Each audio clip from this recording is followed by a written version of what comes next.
Earlier I mentioned that we were going to be using the Codeblocks integrated development environment for learning C++ programming, so now's probably a good time to go ahead and download that software. So open your web browser and point it to www.codeblocks.org. When you get there, click the Downloads button.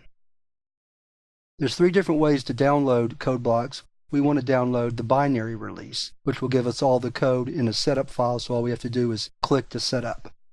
So click that option now. You'll notice that there's 4 different environments we can download Codeblocks for: Windows, Linux 32-bit, Linux 64-bit, and Mac OS X.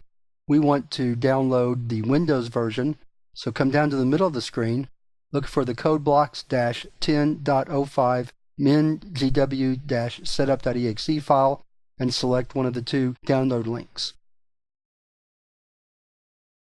Again, we have 2 link choices. Pick either one. Then we're going to click Save File so that we can save the file to our computer for the installation. The download is going to take just a few minutes, so I'm going to pause the recording and I'll be back when it's time to install. The download's finished now, so we're ready to install the program. Double-click the exe file that's right here. Click Next to begin the install. Agree. We're going to accept most of the defaults, if not all the defaults, so just click Next here.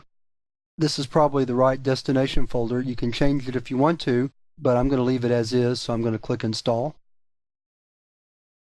The installation process goes pretty quickly, although as you can see there are a lot of files in this program.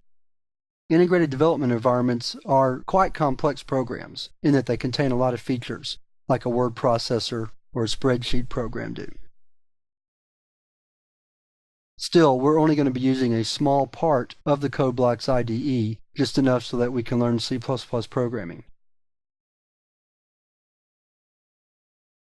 So we're getting close to getting all the files installed. Once we finish that, then it's just a couple of more steps and we'll be finished with the installation. Now we're getting close to the end. Let's not run Codeblocks right now so that I can show you how to start it from Windows in the next lesson. So I'm going to click No here. We'll click Next.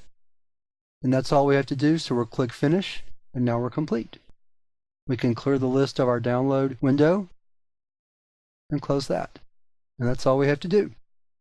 In the next lesson, we'll look at how to load Codeblocks and a little bit about running it.